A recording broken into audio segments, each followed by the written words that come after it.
You are listening to the Path Podcast. Today, we are stepping back in doing another replay of a season 2 guest. I have learned, everyone, that we have to take time for ourselves, and that's what I've done for the month of August because it's my birthday month, and I'm like, why not? And as I've said in other podcasts that I did as solo podcasts, I'm in a season where I'm pivoting with the podcast, with the business I'm trying to do as a speaker, and trying to find out and get more clarity on how to do it. And I've also learned, because let me tell you, if I can be transparent, I've always thought when I had to pivot that something failed. And I'm at a place now where I know that's not the case. Sometimes we have to move, and then we have to change as time changes. And I'm so happy to be in the place where I am so I can get my footing right, so I can bring you great content that really speaks to you, speaks to me, and where we can all learn together. Today, this replay is from one of my favorite. Every therapist I think I've had on here, they're all my favorite.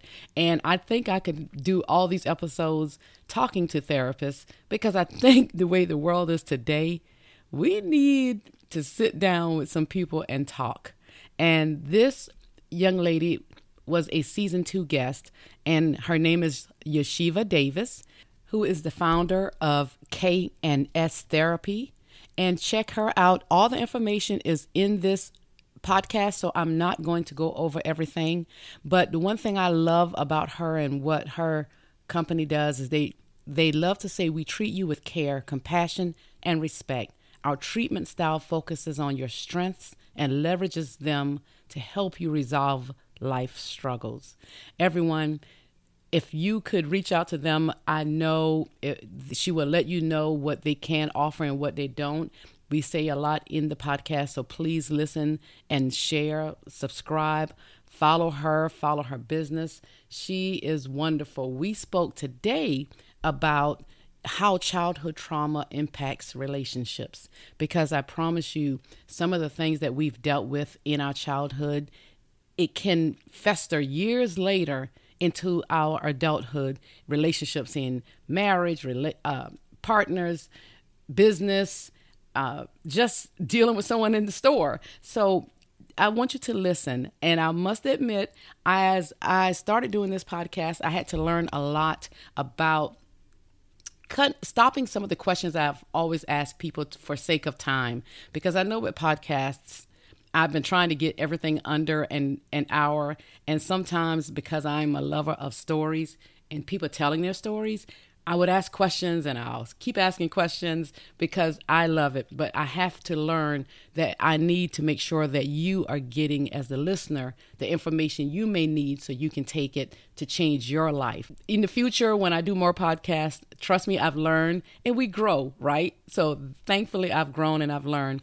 But this is still an impactful episode that I know you will enjoy. So sit back. And please make sure you continue to follow the Path Podcast as we make some changes in the future, and follow Yeshiva Davis. And I want to thank her again for coming on the Path Podcast and all she's offering the world to make everyone live and be the best versions of themselves.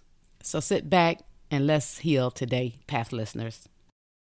Welcome to the Path Podcast, where we will travel the lives of some bold women. From dreams to detours to destiny. She did not choose this path. This path chose her. This is the Path Podcast. Welcome back, Path listeners, to another episode of the Path Podcast with your sister, your motivator, your confidence builder, the one who believes that purpose is bigger than obstacles. Don't forget, if you haven't done so already, to follow the show, click share, so you don't miss a bi-weekly episode of the Path Podcast. I want to start today's episode asking a question. Do you believe that traumatic childhood experiences can have an effect on us in our adult years? I heard that the experiences we have, good or bad, shape the biology of our brain, and that sets us up to the way we see the world and process things. Now, I have a professional here to tell me if that is true, but that is when I do my research, some things I've read. If you've experienced trauma during the first few years of your life, I've read, you might look at and experience adult relationships in a certain way. If you're feeling this way or experience relationship challenges, know that you are not alone sometimes. I read in the United States, more than 2/3 of children have experienced some form of trauma, according to the Substance Abuse and Mental Health Services Administration. Indeed, childhood trauma isn't as uncommon as we think. Even though it may feel challenging at times, healing is within our reach. Along with it, better relationships and a higher quality of life. And again, thankfully, we have an expert in here today to unpack this topic and more with us today. We are getting healed, as I always say on the Path Podcast, and I love that. My guest today is Yeshiva Davis. Yeshiva is the president and founder of K&S Therapeutic Services Incorporated. Yeshiva said, usually when people are dealing with mental health issues, it causes problems in relationships, whether it's with children, parents, or with themselves. She also said that in her practice, she, along with her therapist, are a team of regular people that you can relate to, who understand your experiences and where you come from. She said, we are people you feel comfortable telling your secrets to. I love that. Everyone, help me welcome in my guest today, Yeshiva Davis. Hello, Yeshiva. How are you? Hello. Thank you for that introduction. I'm great. That's great. No, I thank you so much for coming on. Everyone, I'm going to ask Yeshiva to tell us a little bit about her because she has an extensive resume. Her bio is, I'm honored that she's here. Let's say it that way. And I'm going to start and just ask her, tell us some things about Yeshiva, your background and what we can expect from you today because of it. Okay, thank you again.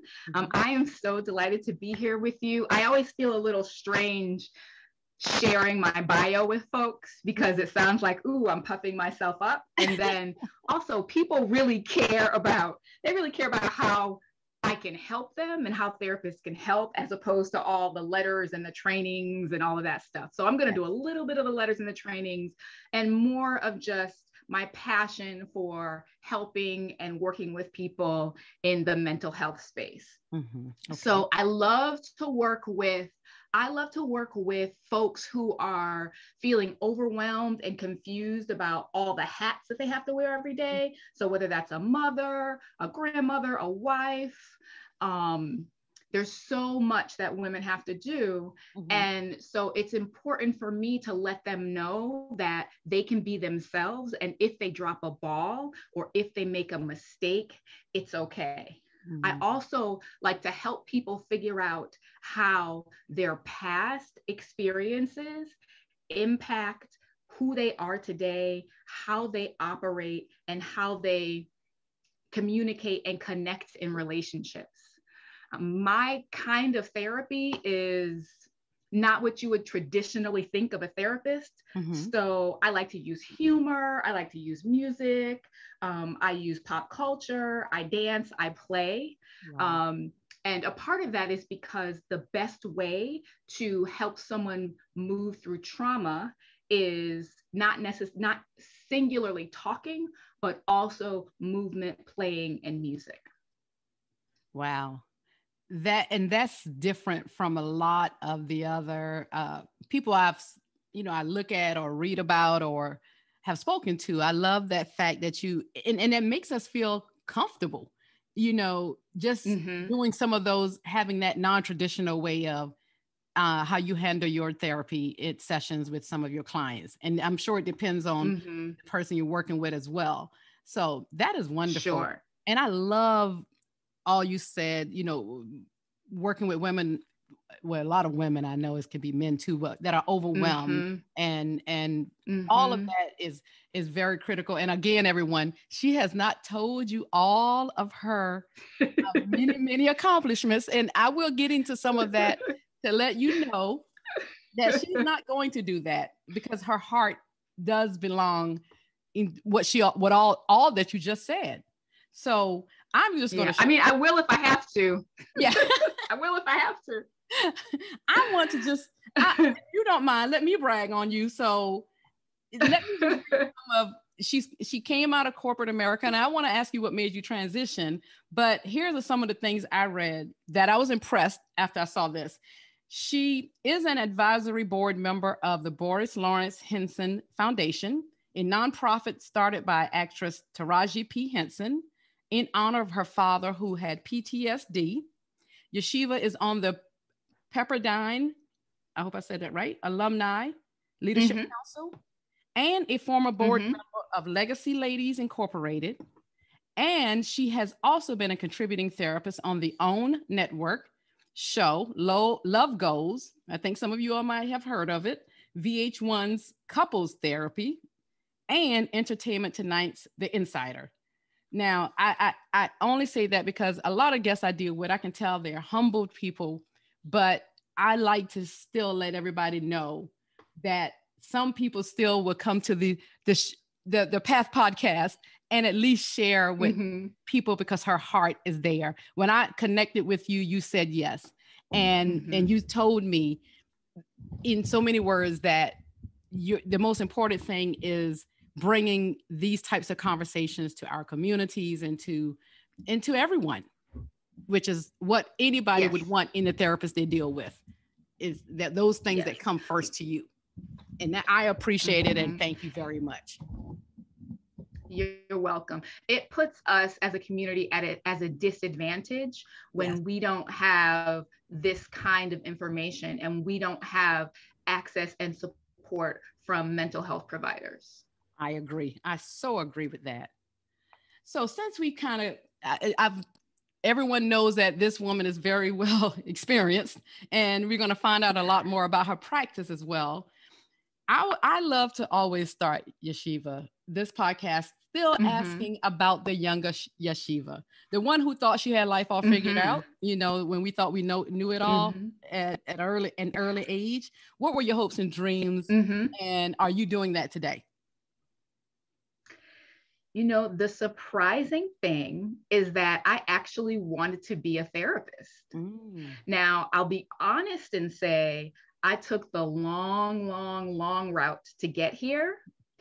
But so I went through corporate America. I worked in TV for a little while. I worked in consumer product goods at Avon in marketing. Mm-hmm. And in each position, something was missing. I found that something was missing. Mm-hmm. And the last job I had in corporate America, I was sitting at my desk, and I remember thinking, it was a Friday. I remember that. It was a Friday, and I remember thinking, oh gosh, I have to come back here in 2 days.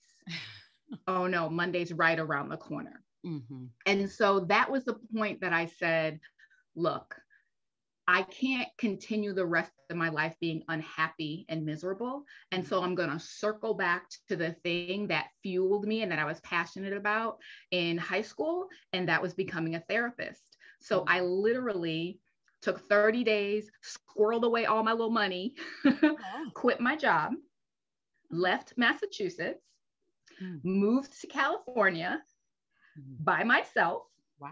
Enrolled in graduate school. So I got a master's degree in clinical psychology, a master's degree in marriage and family therapy from Pepperdine University, and started my life and career over. And now I have the job of my dreams. So when I got here, I plan to start a group practice. And what that means is just a bunch of therapists that work together and support each other in a private practice. And so we do that.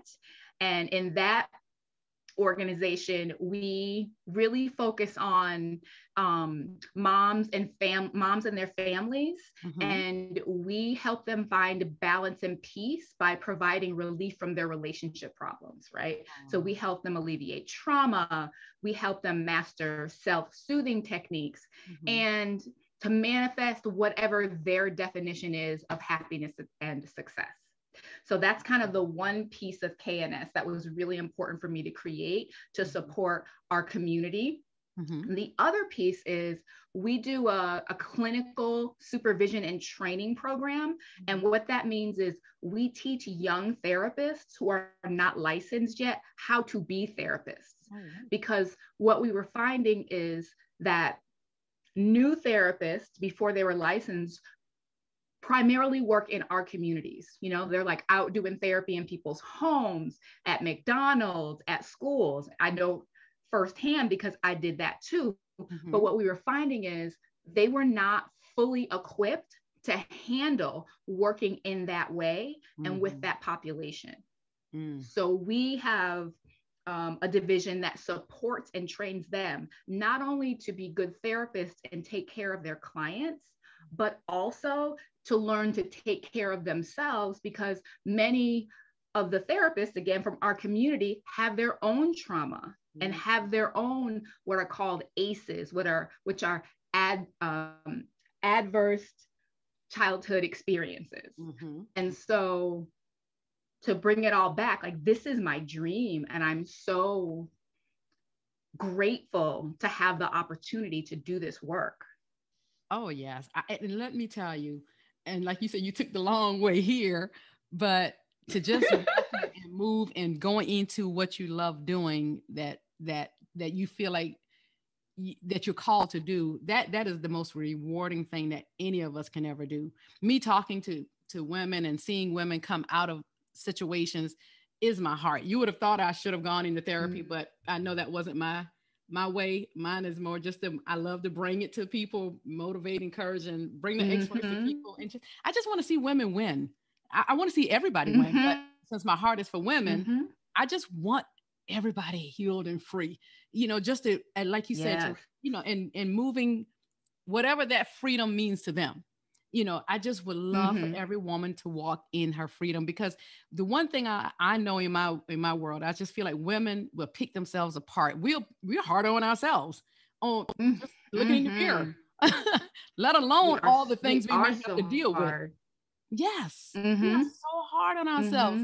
And you can see men, and they would sit, nothing out there to my men listening, but they're so confident a lot of times, not saying they don't deal with trauma, because I believe they do, and they just don't talk about it.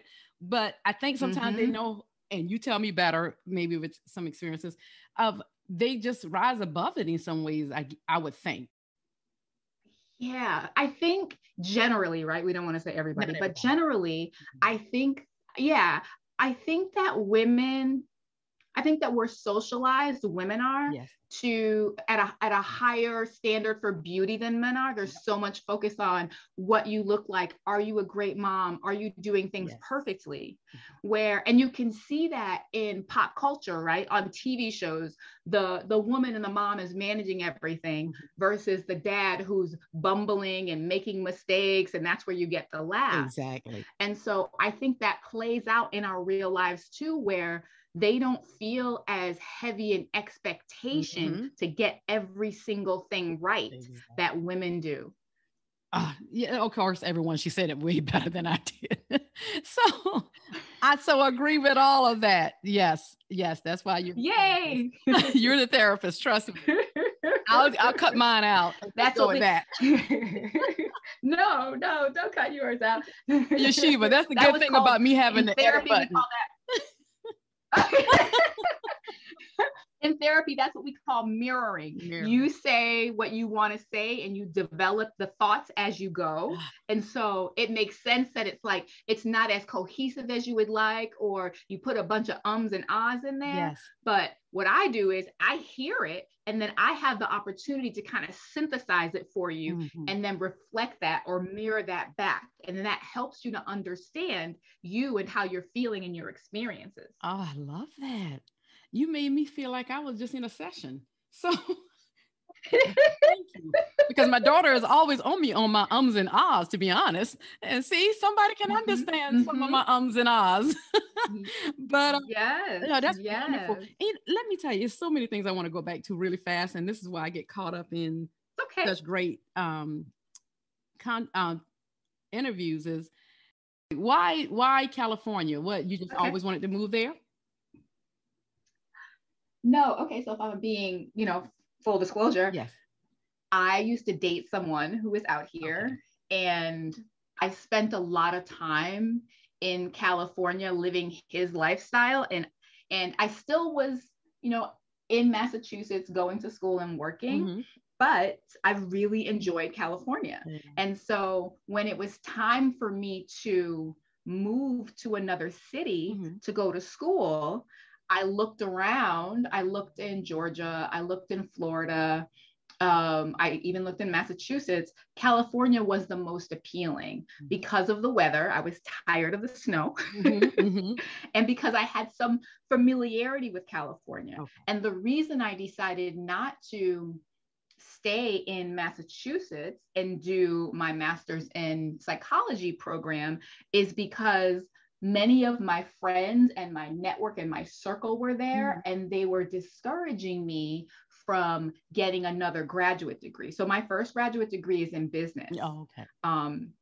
It was a master's in business and marketing. And they were saying, you're going to leave this good job and you're going to go back to school. That's going to take so long. What are you going to do in the interim? And so they didn't intend to discourage me, but that's what their concern came across to me as.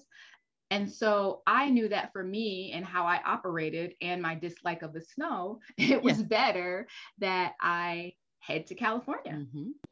And so I packed up my stuff and I moved.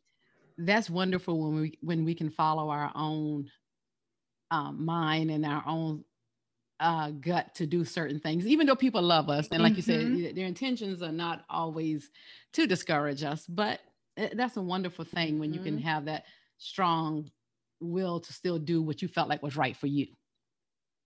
It felt like my life depended on it. It felt like my happiness and my peace depended on me finding a career that was more in line with my passion, my spirit, my soul. That can be a whole nother podcast right there, because I'm not going to ask no questions about that, but that is such a true statement. But yes, that is another episode. Yeah, I'll write that down to follow up with. Because it truly is, that is so true. And that's even me. I took so much time trying to start this podcast. I wanted to start blogging years ago. Mine kind of stemmed from after a divorce, and just knowing I was always this positive, encouraging person. I could find I'll say the lighter side of life sometimes, even though it's painful. It can be painful, but I'm that one who talks things out. I don't hold a lot in. I hold some things in because I'm a private person, but if it's bothering me, I have to get it out. That's me. I did it wrong at some points, to be honest, Yeshiva. I'm such a vocal person that even after my divorce, yes, I probably said things I should not have said, but that's just who I am. So like you said, this is fulfilling for me, encouraging, and people gives me life to be able to do that, to be able to one day do it full time and leave that corporate job is my dream as well. It's coming. I believe it. So it's coming. So let me just dive into our topic, a lot of our topics today, but let me first go and ask you this. What is your opinion of the current mental health issues that we face today?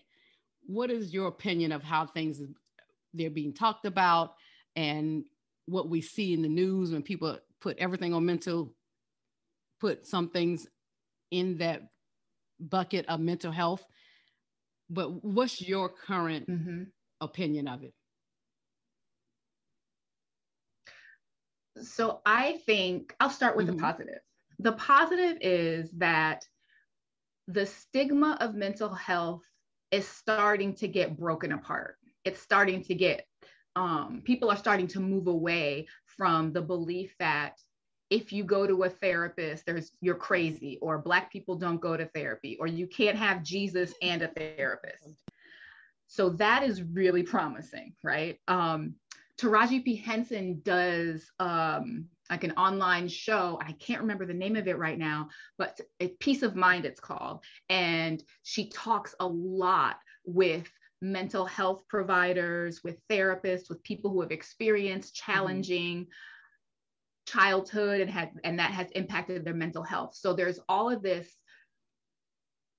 focus and pop culture and expression from influencers and actresses, etc., about the importance of knowing about mental health, taking care of your mental health, and seeking therapy. So that piece I really, really am excited about and hope that it continues. Wonderful.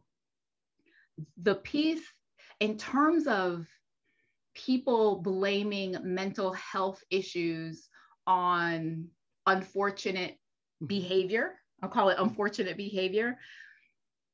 So there's a piece of this that makes sense, right? So having challenges, managing emotions, having hallucinations, hearing voices or seeing things that are not there, those things can contribute to behavior, whether, it's a school shooting or those kinds of things. They can contribute, but they are not the primary reason.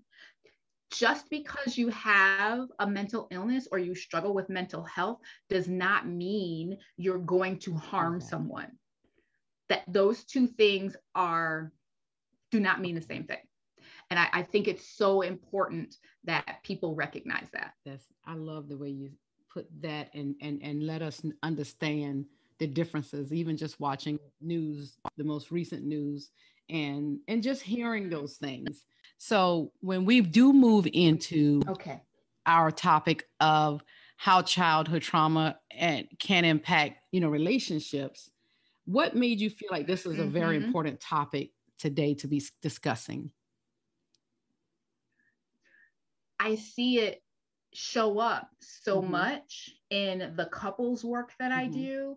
And I see it show up in the individual work that I do. And I see it show up in my groups. And people are often surprised that something that happened when they were 4 or even in infancy can affect how they're functioning today.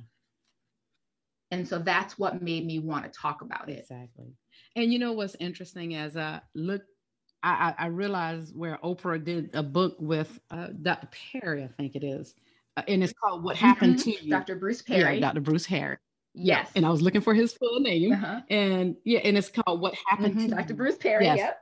What Happened to You. And I heard Oprah say in an interview that when she heard him say that, it made the hair on her arms stand up, because she had never heard that, because it was they were in, I want to say Massachusetts, but I'm not sure what area, but they were talking about little boys and little brown boys, or people from adverse, from different backgrounds, where they're in school and they're acting out, that the teachers will wonder what's wrong with them, of course. And he said, instead of, and they're thinking, they just get labeled, instead of thinking that, sometimes you should just ask, what happened to you? So I thought that was what happened to you? I thought that was a very, very great way of thinking it. I'm sitting here and I know a lot of educators and that tell me some stories, and I sat there and I'm like, okay, I could email each one of them to say sometimes, but you know what, even though they may ask those questions, some educators, sometimes I wonder if the school system allows them time to do anything about it, because I've heard some of them say also, this baby needs help. This baby needs more than as an educator, who I'm here to teach, but I'm not here to diagnose, and I'm not here to I'm not a therapist. Yeah. I love that book. Yes. Oh, you do? I'm so glad you mentioned it. And I love the question, what happened to you, is such an important and powerful question for everyone to ask when they see other people behaving in a way that's confusing. And it's so important to remember that behavior has meaning. Yes. And we may not be able to understand or interpret it, but it has meaning. And if you look at kids and people that way, it allows you to have more empathy for what they're experiencing, as opposed to being annoyed and frustrated. And I'm sure you answered this, but do you believe that so you do believe that our life experiences influence who we are? Oh, for sure. Like 150 million percent. Exactly. So it's not always we put everything on trauma, and we say that because of the trauma we went through. But do you feel like also it's not just traumatic, what some people would consider traumatic? Because something that maybe I read where it could be traumatic for one person, maybe not for everybody. Trauma can come in different forms. And so tell us what the word trauma, how you would define trauma. So trauma is when someone is exposed to an incident, an event, or a situation, and it causes significant emotional disturbance. It's something that can be life-threatening. It feels life-threatening. It has a long-term effect. Sometimes it's a lifelong effect, and it impacts how a person acts and behaves, and it impacts their mental health, their physical health, their social relationships, their emotional health, and their spiritual well-being. So you were right when you said something that is traumatic to one person may not be traumatic to another person. And a really good example of that is two children who were raised in the same home, and their parents used corporal punishment and gave them beatings. One kid can be fine, and the other kid can be really traumatized by that. And the kinds of things that are considered trauma are physical violence, like I just mentioned, but sexual abuse is trauma, natural disasters, like being in a hurricane or an earthquake, the death of a loved one, abandonment from a parent, being in a foster care system, or any event where someone felt scared and help. Tell us some of the ways that it can show up in our lives later. How can it show up in our lives later? Yeah. No. Yeah. I can say more about that. What's coming to mind for me right now is DMX, the rapper, who died, I think about 6 months ago. And I recently read his biography. And when I would watch or hear reports about DMX and how he was behaving, I was like, trauma, trauma, trauma, trauma, trauma, trauma, trauma, trauma, trauma, trauma, and trauma. And after reading his biography, he experienced so much physical abuse, emotional abuse, abandonment. He used to sleep on roofs when he was 8 with a dog by himself. His mom would hit him with hot coat hangers and then let her boyfriends beat him up. I mean, just the most serious and significant trauma that I had read about in a while. And so the ways that he acted out, his inability to manage his emotions and get into fights a lot, right? Difficulty following rules, not having any regard for other people. So that's how it impacted him. And also his promiscuity, right? I think he had, 12, 15 kids with 11 moms or something like that. Don't quote me on the numbers, but it was something significant.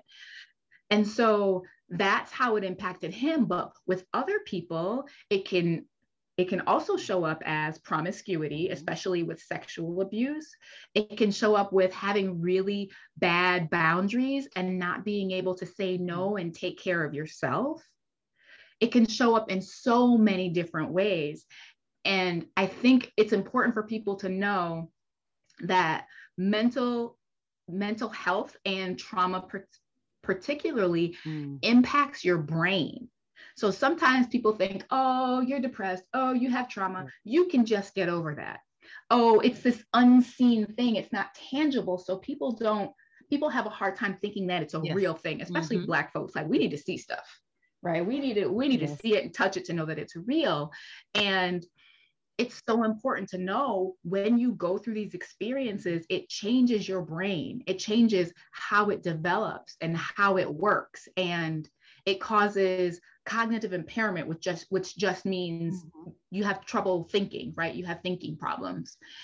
It can also cause you to have the word I mentioned earlier, emotional dysregulation, which means you can't handle really big emotions. They just take over. And so usually what happens is people end up popping off at the drop of a dime, right? Like the smallest thing, like with DMX, he was off to the races. It can also impact your ability to pay attention and to focus. So a little kid who goes home and his parents are fighting, and that's traumatic to him, he comes to school, he can't pay attention because he's just had a traumatic experience.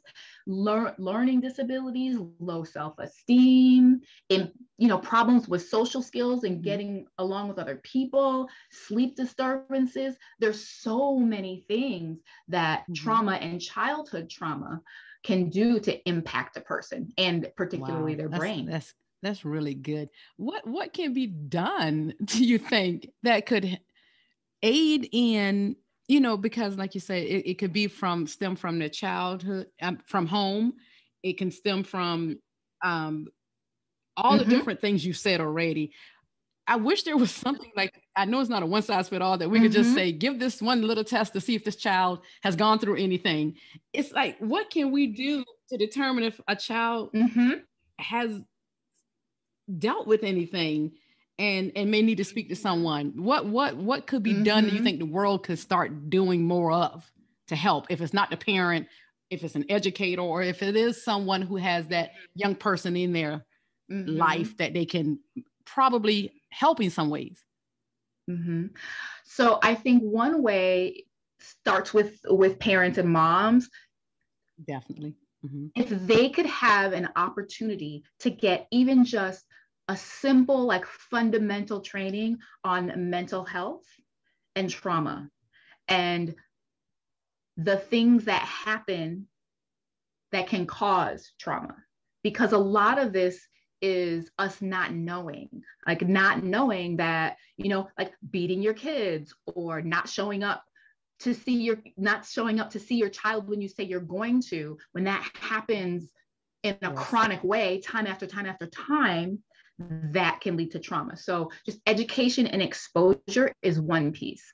The other piece is, there is this test that I mentioned a little bit earlier, and it determines adverse childhood experiences, and they're called ACEs.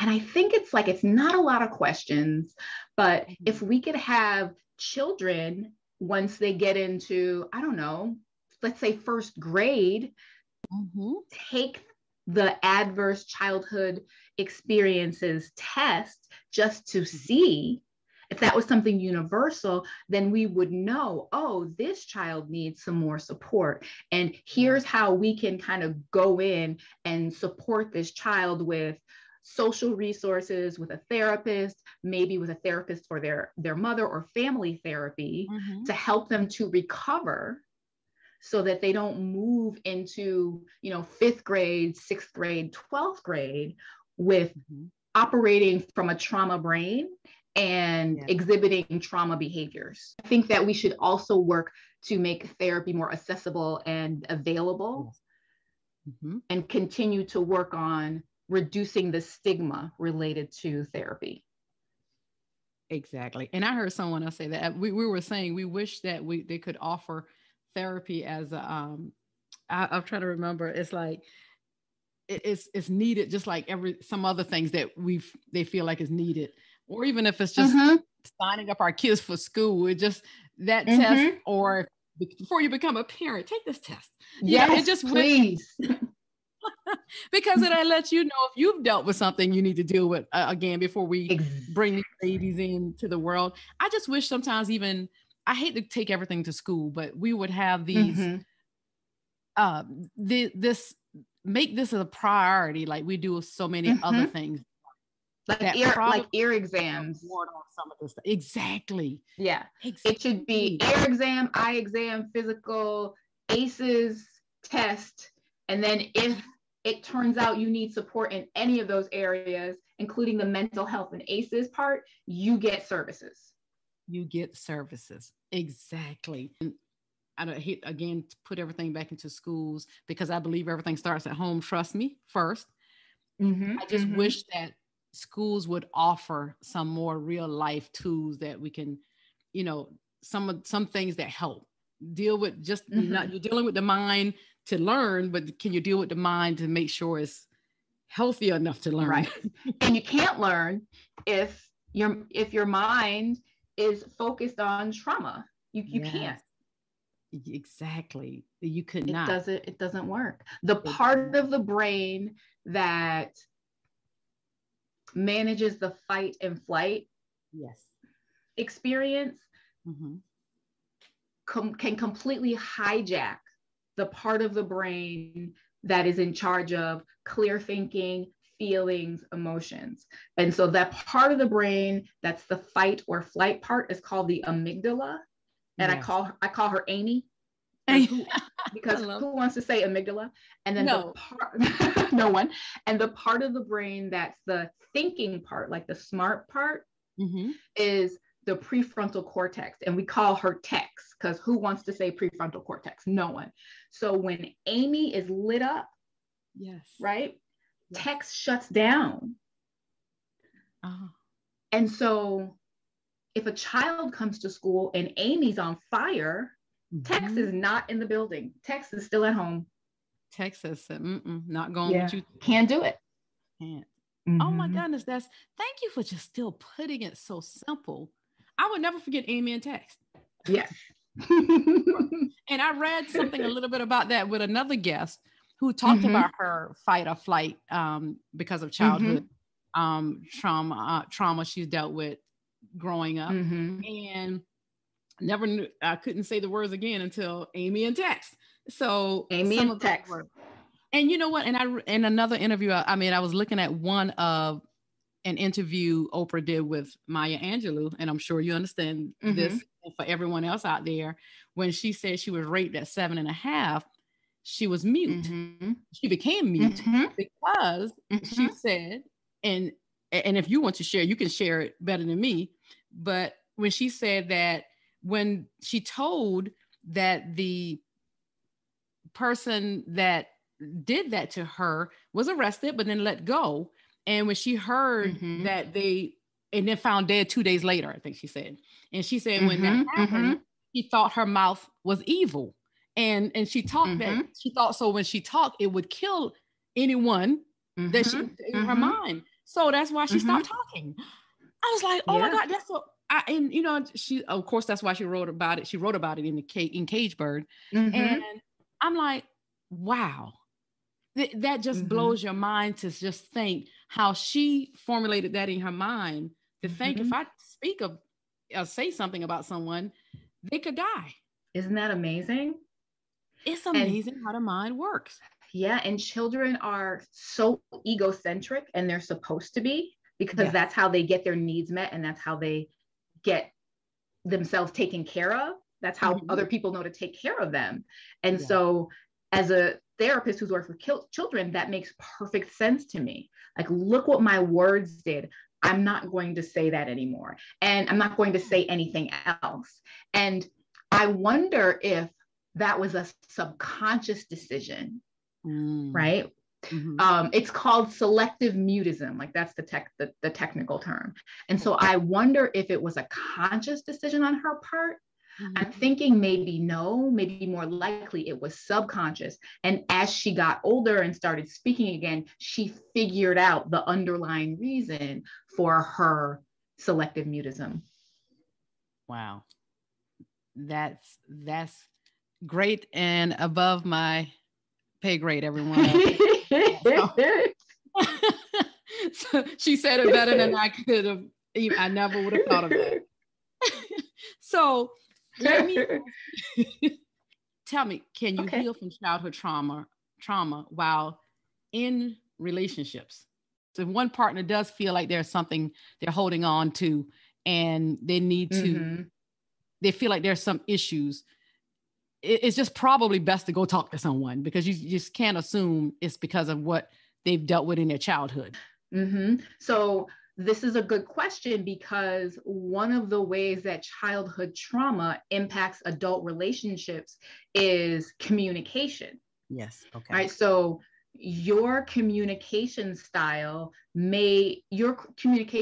probably reflects what was modeled for you as a child. Mm-hmm.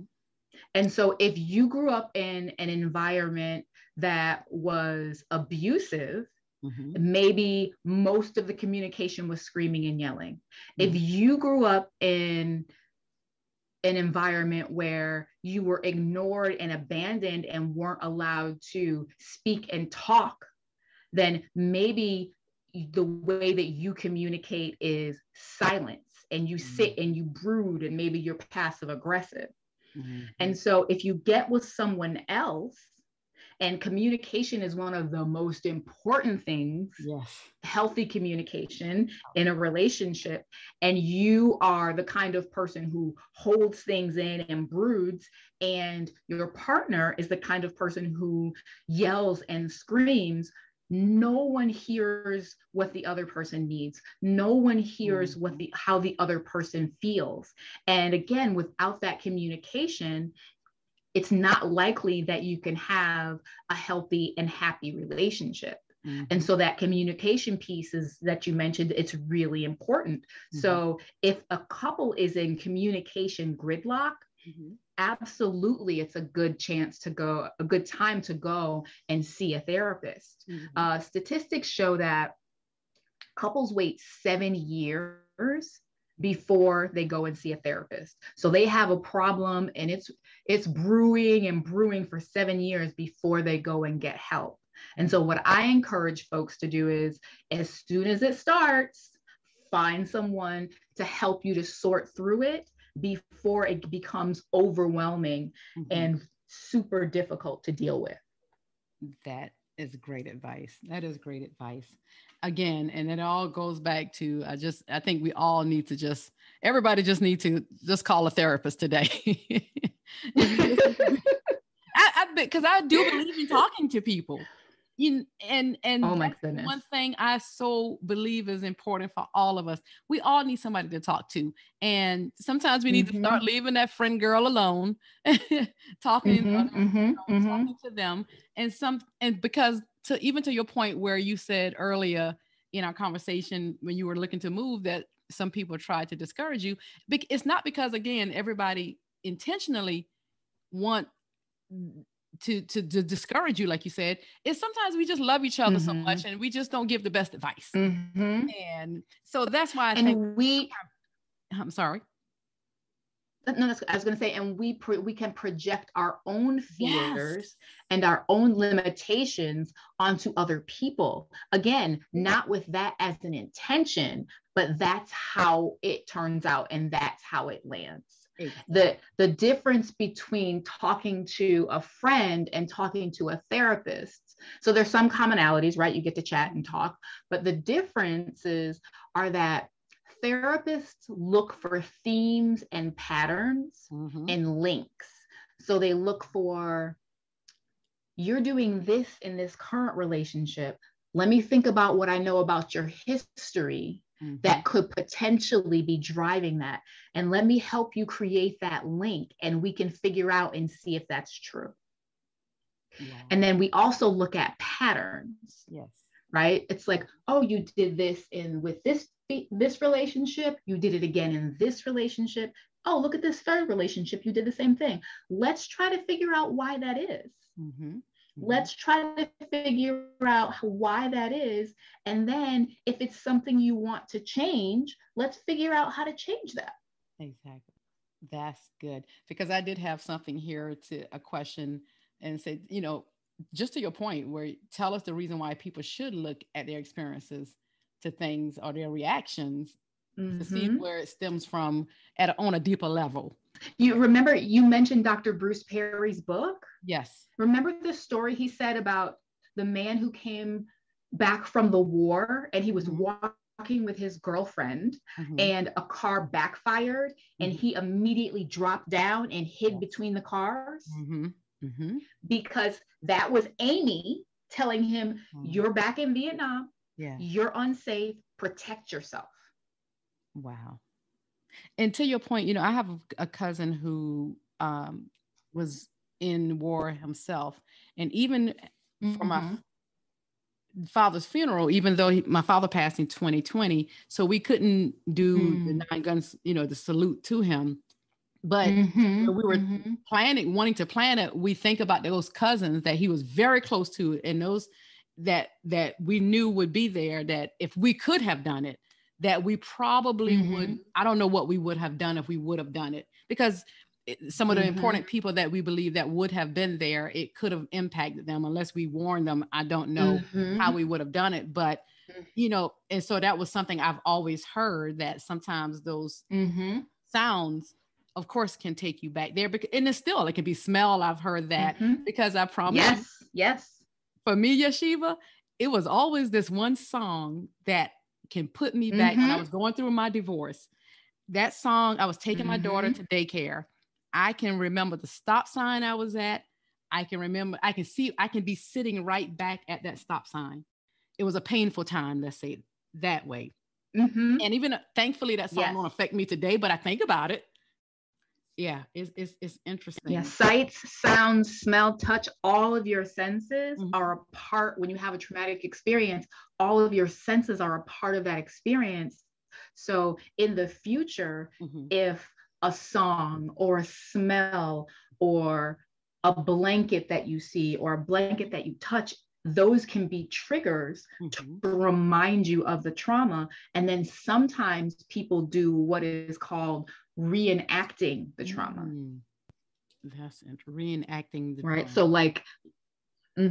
So like the guy who ducked down between the 2 cars. Yes.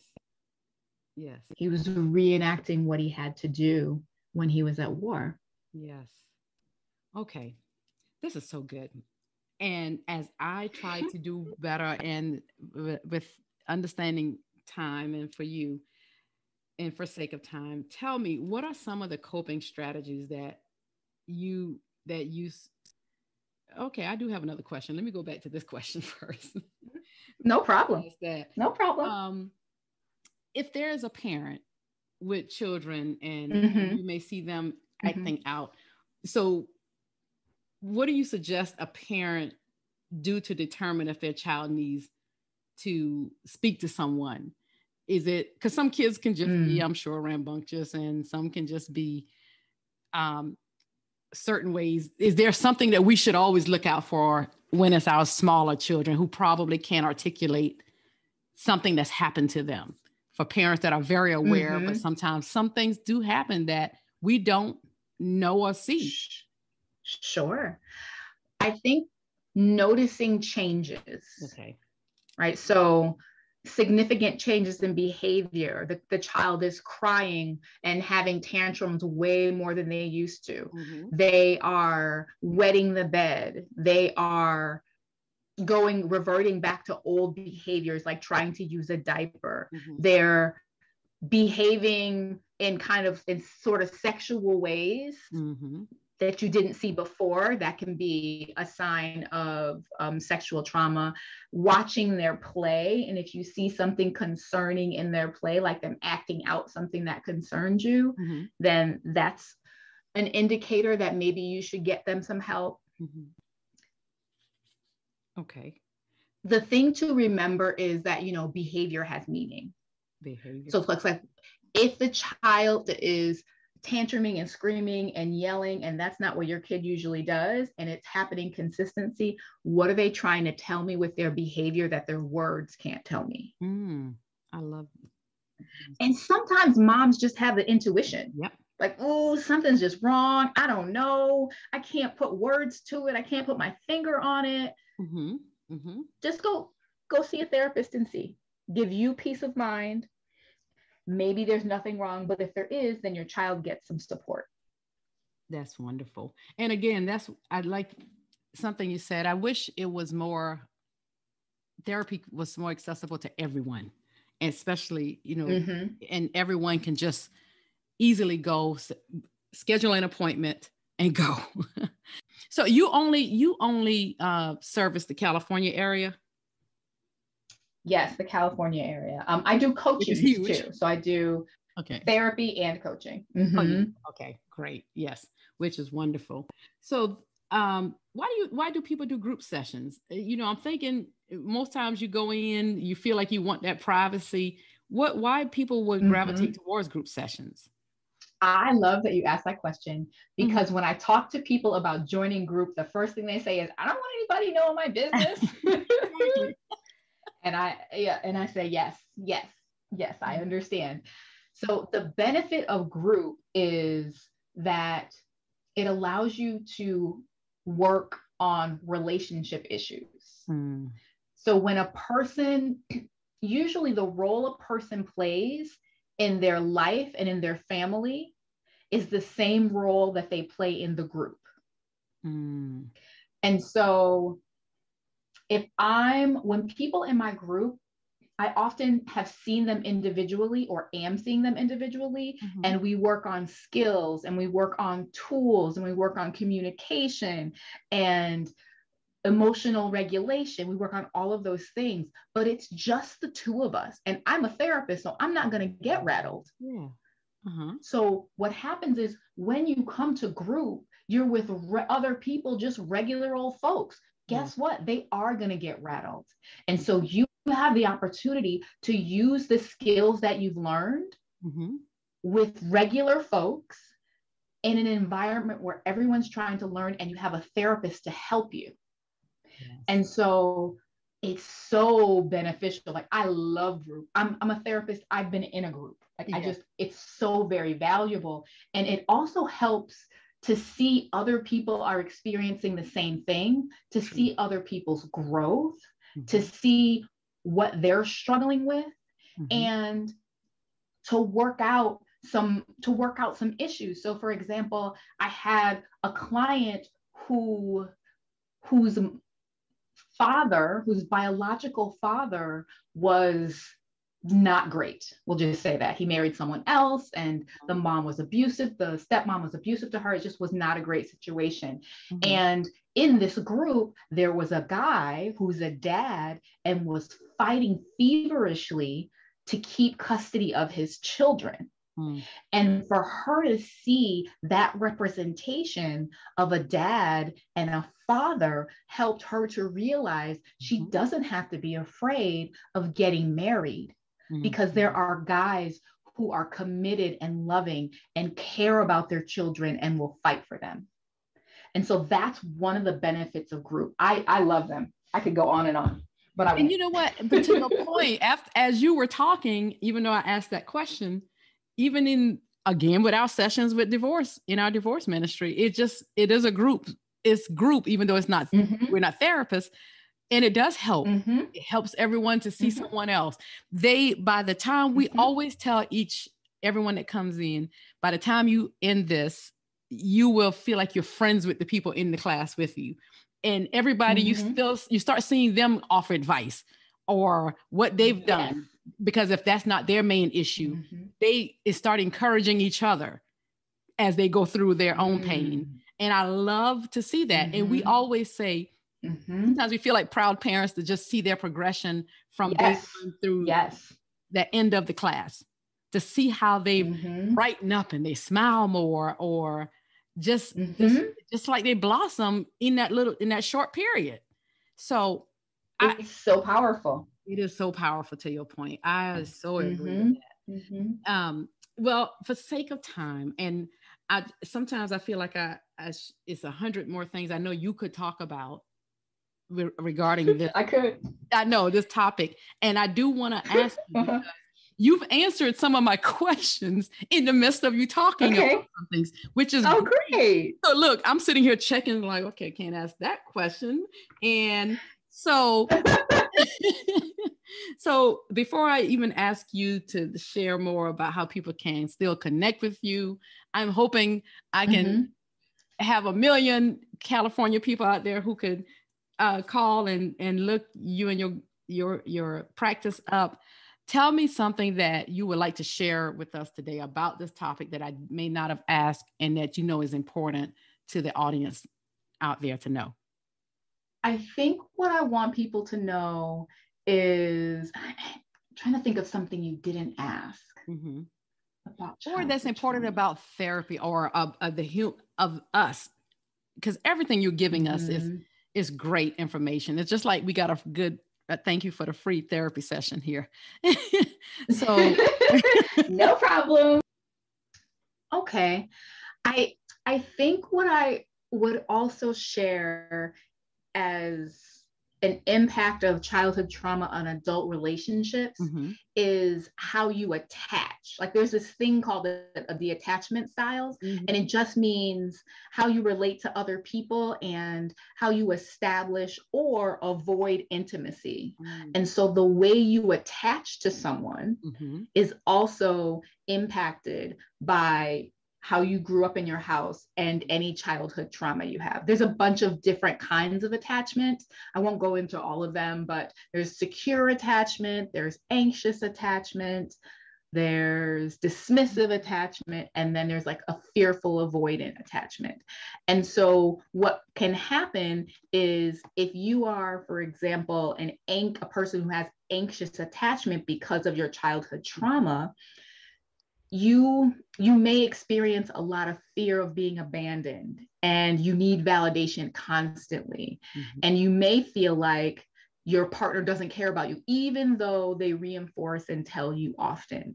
So that's something the attachment styles can definitely impact of relationships for a person who's had childhood trauma. We talked about communication, but also trust.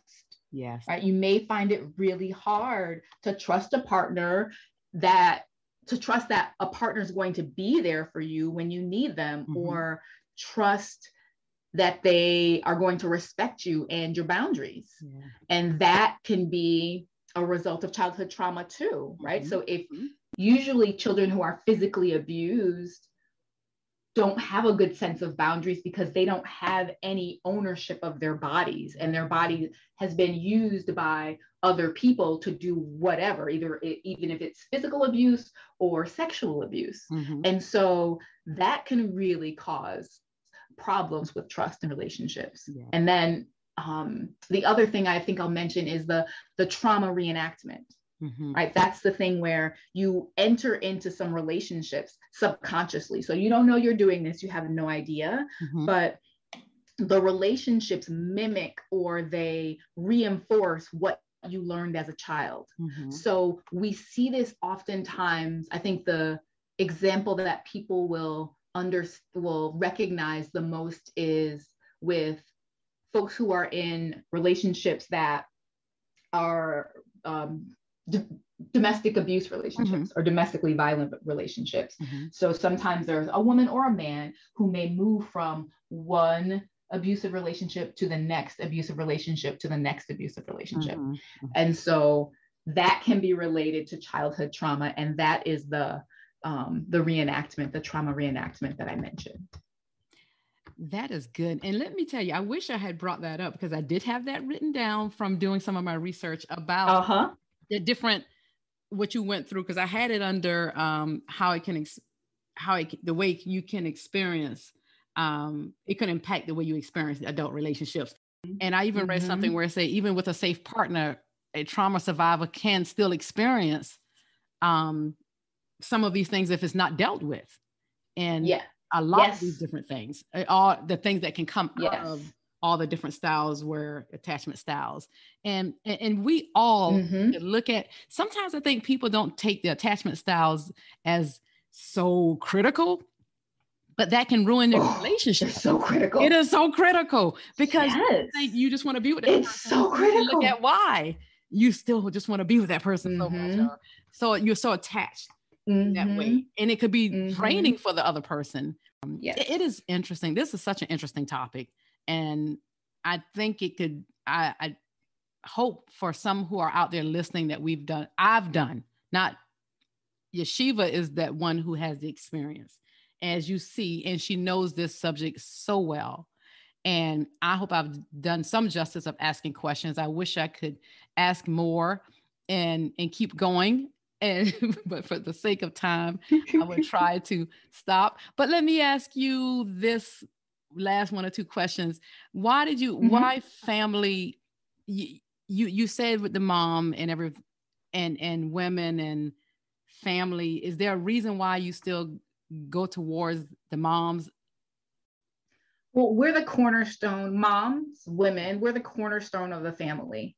Yes. We statistically are in charge of most of the purchases. We usually set the tone for the home. Yes. And so when I work with moms, I'm really working with the entire family. And we do also work with kids. We work with husbands. We work with couples. We work with aunties. We work with grandparents. We work with everyone. But since the mom is the cornerstone, we work with the mom. And as she heals and gets better and changes her behaviors, so do the people around her. Yes, that's good. And that makes all the sense in the world to me. So tell everyone out there how they can connect with you and your practice, Yeshiva. Okay, that's the exciting part. You can find me on Instagram and Facebook and Twitter. I'm at K&S Therapy, KANDSTHERAPY. Please follow me, shoot me a DM, ask me some questions related to what I discussed here or other mental health related questions. I always welcome those. And then you can also find our website at www.kanstherapy.com. Wonderful. Is there anything else you would want to share today about with us? I'll just say. Yeah, I just want to say that, excuse me, I just want to say that there is nothing wrong and everything right with needing help and support. And if it turns out that you need support with your mental health, please, even if it feels uncomfortable, reach out to someone.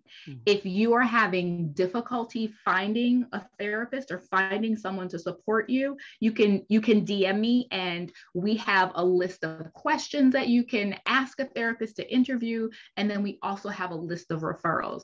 It is important that people get mental health treatment, regardless to who it is. If it's from me, if it's from K&S, if it's from Mary Jo, I just want people to get mental health support when they need it. Yes. And the only thing I will add to that, Yeshiva, as I thank you for coming in and talking with us today, for helping us navigate this topic that is so important. I'm finding out for us to make sure we have healthy relationships moving forward. So I want to thank you. Oh, thank you. You're welcome. And thank you. I'm so happy to be able to share this information with folks. Well, no, thank you. So everyone out there, as Yeshiva has said it better than I can. And I love to always just reiterate some things that I've read as well. And it's what she said. Childhood trauma can affect your adult relationships, but it can also be overcome. It is important to realize that many of your current relationship challenges are not a personal choice. You do deserve love and peace. Some of the coping strategies you learned from childhood may have been appropriate in the past. After all, they help you survive, but it may be time to leave them behind. It becomes a problem only in life when the behavior no longer fits the circumstances. So you should consider reaching out to someone in the field, such as Yeshiva and her practice, so you can make sure and heal some of those places that you know that you need. In her practice, she said they foster healthy lives and relationships. Again, thank you, Yeshiva. I really appreciate your time and expertise. Thank you so much. It was great to be with you. Thank you again. No, thank you. Until next time, everyone.